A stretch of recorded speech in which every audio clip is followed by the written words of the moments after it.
Hello, this is my video assignment for chapter 15. Here is the question. First thing it wants us to solve for is the concentration of silver ions where silver chloride starts to precipitate. This and the next are the two easiest questions here because we are given the solubility product constant for silver chloride. It's 1.87 times 10 to the negative 10th.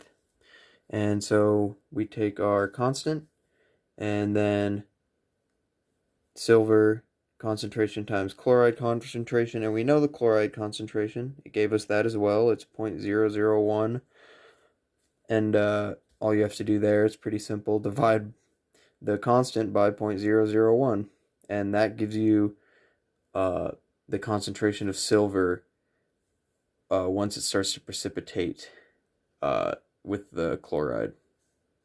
And that's what I got, 1.87 times 10 to the negative 7th. And then number 2 is pretty much the exact same question except for silver oxalate. And so instead of using the solubility product for silver chloride, we're going to use the one it gives us for silver oxalate, which is 5.4 times 10 to the negative 12th. And down over here, 5.4 times 10 to the negative 12th. And actually, stoichiometry works out so that the silver, you need 2 silvers for each oxalate. So you just put a little square up here. And so I divided 5.4, the constant here, by 0.01, which is the concentration of oxalate. And then just square that, and then you have your concentration of silver once that starts to precipitate, which, yeah, I got 2.32 times 10 to the negative 7th. And the next question it asks is, once you raise the concentration of silver up to the concentration where silver oxalate starts precipitating, what is the remaining concentration of chloride? And this one's pretty easy as well. All you have to do is you have your KSP of the silver chloride. You basically just set that equal to the concentration of silver once the oxalate started to precipitate, because that's basically when you want to stop adding silver. And so we have the solubility product for silver chloride, the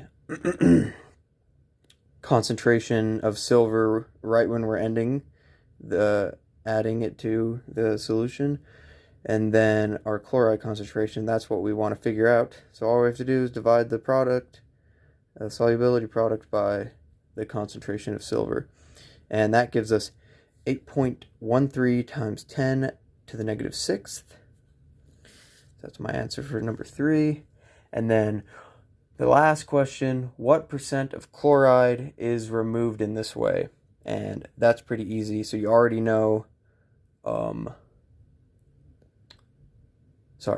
already know the concentration of chloride. And so all you have to do is take the concentration you started with minus the concentration you have taken out. Let me see here. I'm trying to remember. Yes, I did.